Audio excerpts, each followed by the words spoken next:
Well, maybe the best way to talk about this is with the video. This is the light he was talking about. Okay, it is switch right here. There's a switch. You see? Let me shut both of these off. You see? It's off.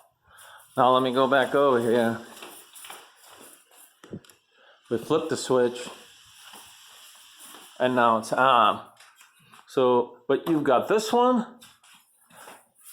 you got this one, and you got this one.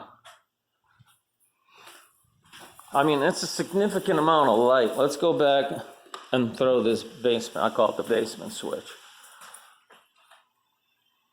This is a tremendous amount of light in here.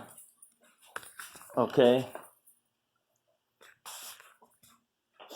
You got that one in there, this one here, this one here.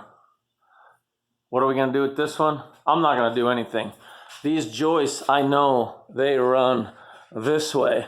So you're gonna have to cut into 1, 2, 3, 4 joists. Then you've got a double top plate here. You're gonna have to get it over here. And then once you get through there, you'll have to put a hole here. And then you can fish down into this box. And then you'll be able to control that light, you know, with this switch. So that's something that they need to make a decision on. I wouldn't do anything.